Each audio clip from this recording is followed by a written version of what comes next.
Welcome to another Talking Feds one-on-one. We're really honored to have the chance to talk today with Senator Chris Murphy, just reelected by the voters of Connecticut for a third term. He has put his stamp on a number of important policy issues, including in particular gun control, healthcare reform, and foreign policy. He's known as well for his strong, pragmatic, bipartisan streak, having built bipartisan coalitions for legislation for gun safety, immigration, and mental health. Much more than that, he's, to my mind, one of the most thoughtful and far-seeing senators in the tradition of Daniel Moynihan and William Fulbright, and a student in his own right of political thought who can cite de Tocqueville when discussing modern-day America. He is the author of The Violence Inside Us, A Brief History of an Ongoing American Tragedy, about America's gun violence problems, and he writes that the Sandy Hook shooting gave him his mission in life. He has been also, I would say, a visionary in the Senate on identifying and trying to combat the epidemic of loneliness in contemporary America, which we covered in a roundtable entitled Lonelyville, USA with him and the Surgeon General last year. Senator Chris Murphy, thanks very much for joining Talking Feds. Well, big fan. Great to be with you. Thanks for the opportunity. Hey, let's start. Congratulations on your recent victory. You ran a few percentage points ahead of the national ticket in Connecticut. To what do you attribute that achievement? Well, I didn't run like 10 points ahead of the federal ticket. I ran 2 or 3 points Right. ahead of it. Yeah, I'm very lucky to get to represent this state that I grew up in, that my parents grew up in. Certainly still have a bit of an imposter syndrome that I get to be a United States senator. I guess I just don't take the job for granted. One of the things that I do every year is I take a week and I walk from one end of the state to the other end of the state. It's about 20 miles a day, and it's just me, in t-shirts and shorts, and just talking to people who are filling up their gas tank or walking their dog. And 90% of them, are not plugged into politics, but almost all of them have something to say. And, for me, it's this sort of annual reminder that the things that the political class are talking about, the things that are on CNN and MSNBC and Fox News, are just not what regular people are talking about. I mean, in fact, it's the same exact things from year to year. People didn't this year. I walked in the spring this year, so a little early in the political calendar, but there's still a lot going on. Nobody wanted to talk to me about Trump. Nobody wanted to talk to me about Biden. They want to talk to me about the safety of their neighborhoods, how much money they're making, the quality of their kids' schools, these evergreen issues that you've got to be plugged into. And so maybe I do a little bit better than the national ticket because that's what I try to pay attention to, the things that matter, not the things that are, dominating the online political class. Got it. Yeah, I was totally struck. I think it's super cool. Among other things, that annual walk, you just completed your 8th. I was put in mind of, but we won't go into the Sullivan's Travel by Preston Sturgis, which I recommend if you haven't seen it. But okay, what do you get from? Well, you've told us about those. Let's move on. I was really struck by your use of imposter syndrome just now.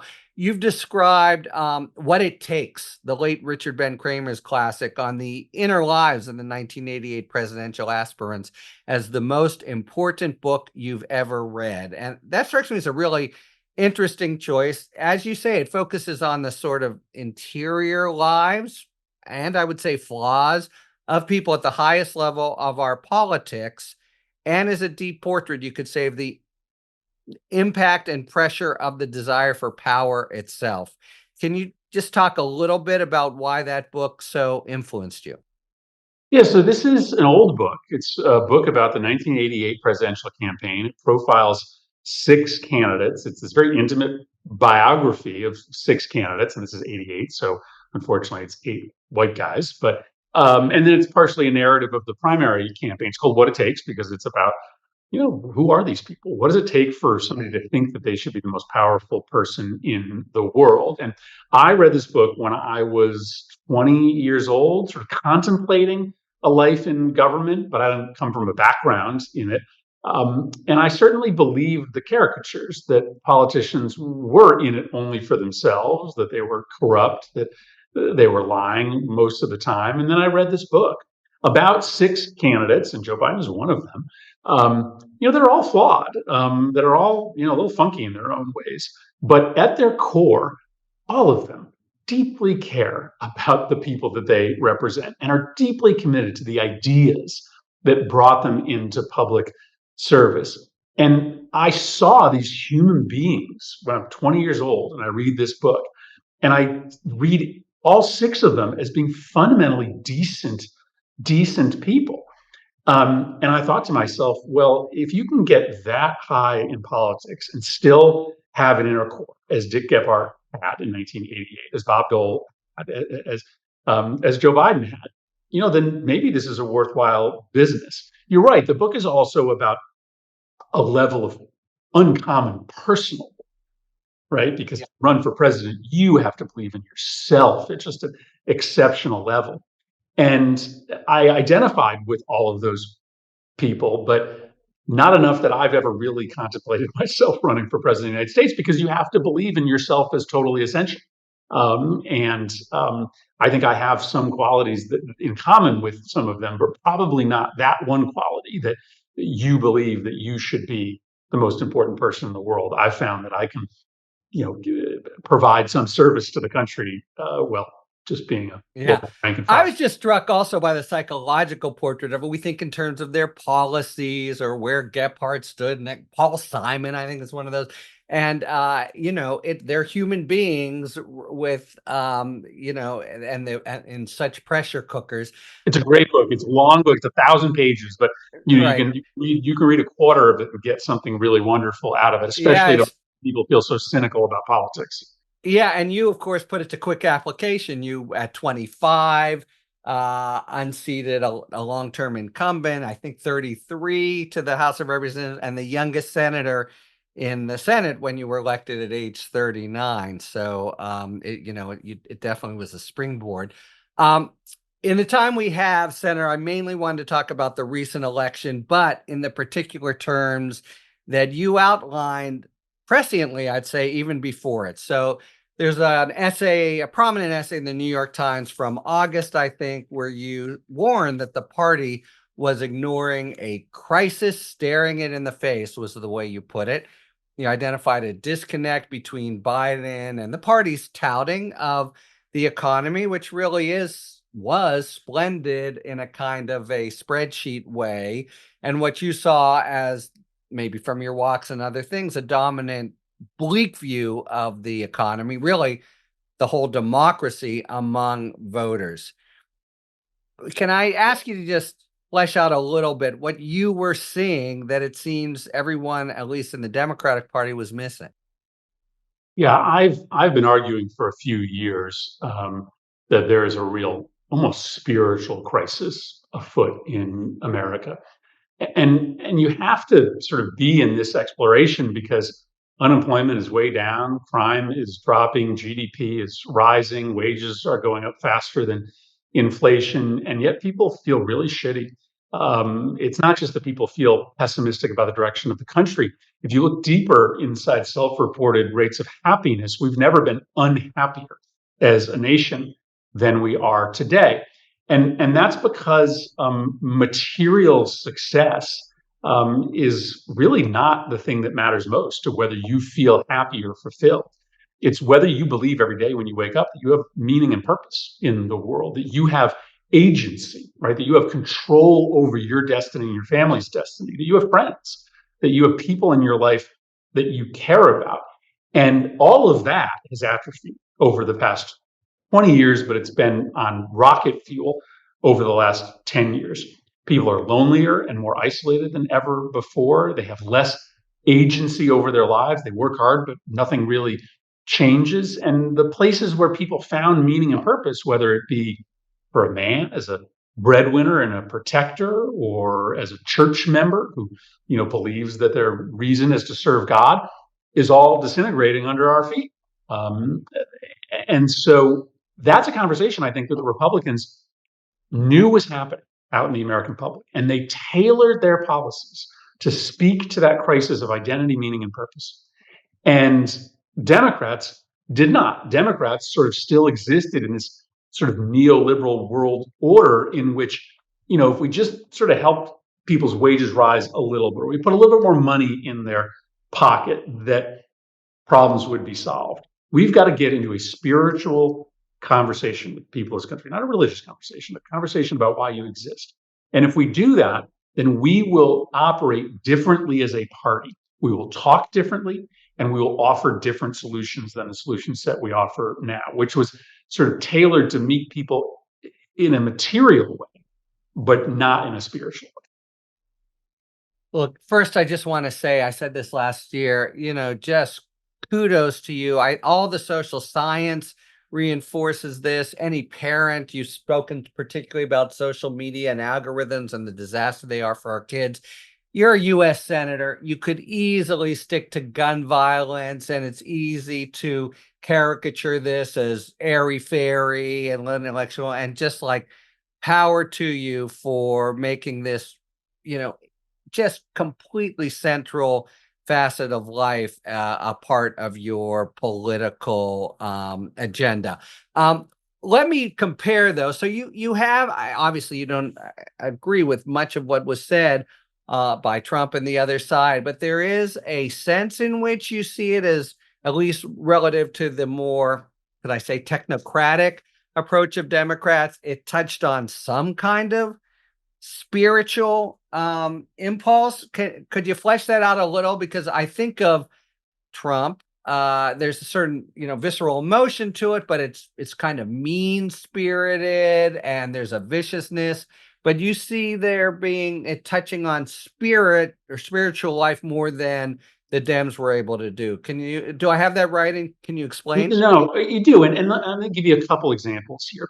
So the over-the-top rhetoric and policy positions from Republicans on the border, it seems so foreign to us, right? I mean, how can that land in a country founded upon immigration? Everybody's here, virtually everybody, right? Many people are Right. here. Most people are here because their ancestors came here as immigrants. And so how could anybody believe what he's saying? And I think, unfairly chalked up the support for Trump's tough border talk to racism and to prejudice. There's no doubt that was an element of it. But what Trump was speaking to more broadly is this feeling that people have that modern American life is subject to forces beyond their control, right? One of those forces is sort of high levels of migration. We can't even control our borders. We can't even control who gets into the country. How on earth are we going to be able to control what my kids see on social media, or whether I get a good paying job? And so when Trump's talking about closing the border, securing the border, he's talking about bringing control to something that feels out of control, which is just a general conversation the American public desperately want to be in. And so we came very late to that conversation about border, but for a long time we thought it was playing only to sort of prurient nativist interests, and it wasn't. The other example I'll give you is this: even when we're on the right side of a problem, we don't talk about it in terms that emotionally connect to people. Prescription drug pricing, a winner for Democrats, but we spent 80% of our time talking about a relatively small market adjustment, the bulk negotiation of prescription drug prices with the drug companies, and 20% of our time talking about the unfairness, about the way that the drug companies are screwing Americans. That was failed rhetoric and failed policy together. Americans don't want small adjustments to the existing market. When it comes to prescription drug pricing, they want the prices capped. They want them all capped. And they want a big solution. But they also want you to spend 80% of your time talking about the unfairness, the injustice, not 80% of your time focused on the solution. They want to know that you know how they feel. And so that's the other problem that we have as a party. Policies that are still too small, and rhetoric that is too focused on solution and not enough on grievance and problem. I do want to get back to the rhetoric. I got to take a moment though to ask you about the sort of broad historical context in which you put it. And really, if I read you right, you've talked about the wreckage of 50 years of neoliberalism, and that there had been the concept of the end of history after 89, the sense that, well, we've all now arrived at the final stop of what is best for people and society, a capitalist economy, a democratic system, it's over now, and there's a certain new hegemony. And in a historical way, you're thinking that actually that confidence was misplaced, and we've come to see now the failure or the limits of it. Is that fair? Is this sort of a broader historical point as well? Yeah, it is. I mean, I think this sort of neoliberal obsession is a bipartisan project that dates to somewhere around the fall of communism, but probably begins a little bit earlier. I categorize it this way. I think sort of neoliberalism is fundamentally the belief in markets, the belief that markets, in particular global markets, with relatively light, small adjustments and tweaks from government, will deliver happiness and will deliver results that accrue to the broad common good. It is also a belief in the individual as the hero of the story, right? And that as long as you are sort of pushing towards individual, largely material success, happiness follows. And you don't have to worry as much about the collective. Margaret Thatcher famously said, there is no society. She says, she's the classic neoliberal. There is no society. There is only the individual and the family. That's neoliberalism. Individual is hero. Markets will solve everything. As it turns out, that was a failed way to look at the world. We are solidaristic creatures. We actually want to be part of communities. We don't want to be told that it's just our individual merit or hard work that leads to success.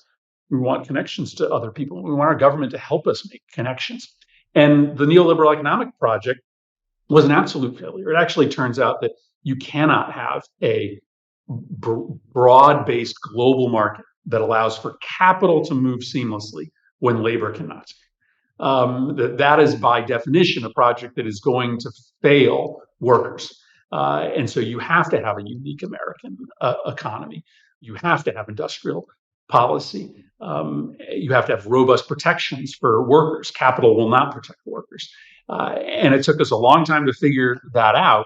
But I think, both inside the right and the left, there is finally a conversation about the failure of global markets to protect workers in the United States, and a failure of us to build society and culture and economy that protect the common good. Individuals all set off against each other on their own will not protect the common good. It ends up making us feel very, very lonely, because we're all on our own little individual islands.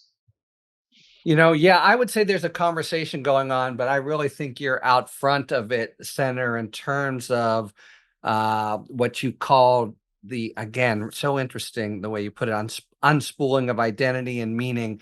I'd love to, have a whole semester with you on this, but we don't have much time. So let's bring it down to ground on the political and rhetorical project of the Democratic Party now in the wake of a pretty big spanking. So I understand your point about why there's at least a spiritual component, a connection to people, and a really deep sense that something's awry. So you've argued that the left, you've identified, I think, including in this conversation, some of the ways in which the rhetoric from the left, even when they're demonstrably right, as it were, on the position, has failed to address that deeper connection. So you've argued that the left has to look back to our most revered progressive leaders. I don't think you're looking for a religious renaissance per se, but to craft some kind of vision rooted in spirituality, is the word you've used, that can resonate with the broad swaths of American who've been left behind. So let me ask you, both in broad terms, but maybe concretely, in a talking points kind of way. We've just been bludgeoned with talking points from all corners in the last several months. What political vision should Democrats be offering? Or maybe that's even too narrow. What life vision, what spiritual vision should Democrats be offering today? Yeah, we want to put human beings back in control of their lives. We want you to be able to work hard and be able to materially change your position in the world. We do not want power to be concentrated as it is today in the hands of so few people who are so far away from you. We want power to be dispersed. We want more people to have more power. That means that the economic actors that matter in your life shouldn't live 1,000 miles away. They should be in your neighborhood. They should be in your towns.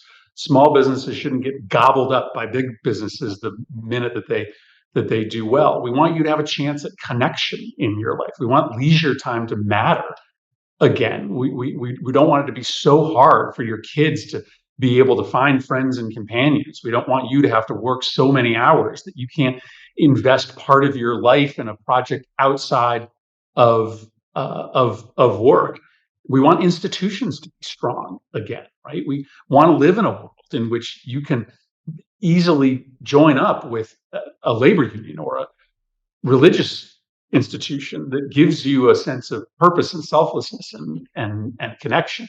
We want those places to be strong again. We want communities to be unique. We don't want to all be part of some big global culture and economy. We want small towns and small cities to be healthy again, with downtowns where people can meet each other. None of that is impossible. The world in which we live in today, in which we spend half as much time with friends as we did 30 years ago, in which downtowns are gutted, in which we all shop online, which we barely even show up to work any longer. We're isolating ourselves in remote work on our kitchen tables. Those are all consequences, in large part, of policy. We can create a world where people have more power, where people can more easily find more connection, where institutions are healthier, in which you have some sense of uniqueness about your life and the community that you live in. I just don't believe that that is impossible. And I think that that's the vision that Democrats have to offer, as opposed to a Republican vision, which is really rooted in one thing and one thing only: a deep continued consolidation of power, the use of government to enrich a small handful of elites that have access to Donald Trump. That is the beginning and the end of Trump's theory of governance. Ours has to be much more rooted in the broad social and spiritual health of the country.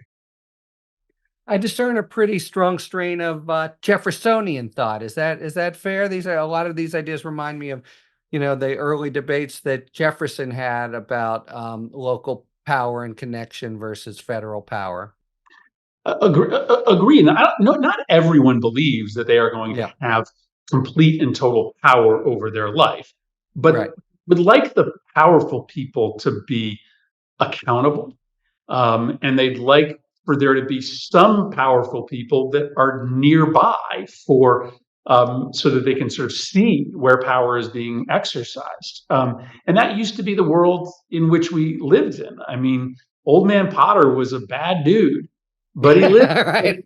but he lived in the town, right? Like George Bailey could show up, right, and make the argument in person. And the Old Man Potters of this world, now you will never ever find, because when they go to Disney World, they rent the entire Magic Kingdom for themselves. They're that rich and that isolated from the rest of us, and that makes people feel empty. That they don't have power and they don't know anybody else in their life who has power. Or they're in the very room with the president of the United States to be. Okay, let me ask you then in a very concrete fashion, because to me the evidence of the last 2 weeks is that, as always, Trump will go even lower than you could imagine. And I think a lot about the Department of Justice, which is my old stomping grounds. But here's my question. You have a reputation for working across the aisle, for being pragmatic, but the stakes of the upcoming Trump administration seem quite high. How concretely do you think Democrats should react if and when Trump initiates mass deportations, if and when the DOJ brings political reprisal prosecutions, if and when the healthcare policy of the country is fundamentally, anti-science? What's the actual kind of, battle manual for the field, if you will, if it looks, as to me it does, that the next couple years hold everything we were worried about? Well, there's this sort of popular sort of theme right now that there's not going to be a resistance, right, in the way that there was, 8 years ago, and then maybe it's not even a good idea for there to be a 2017 style resistance. I don't know that I believe that. I think we have to admit the task in front of us is enormous, because I actually think we are going to have to mount, in some ways, an even bigger and bolder resistance, because the things he's talking about doing are even more disastrous and hateful and damaging to democracy. But it is also true that that's not all we need to do. We do need to rebuild the party, rebuild the left, try to learn these lessons. The amount of energy that it's going to require will be uncommon.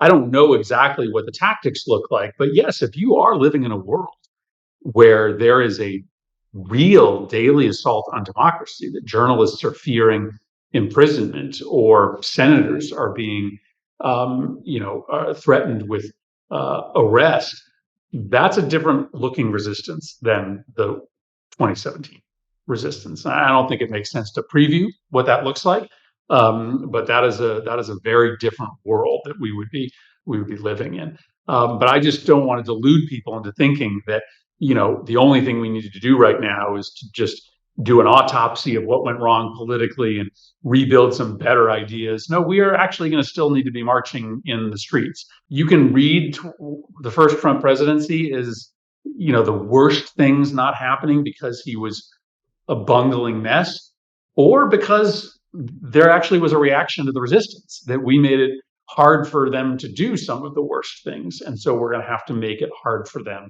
again. And so right now, I get it. People need to lick their wounds. People need to enjoy the holidays a little bit. They are not ready to march on the streets like tomorrow, but that's probably going to be necessary again. Senator Chris Murphy, thanks so much for spending some time with us on Talking Feds. Hope you'll come back. Thanks, Eric. Thanks for tuning in. If you enjoyed this video and other Talking Feds content, please take a second to like and subscribe. Talk to you later.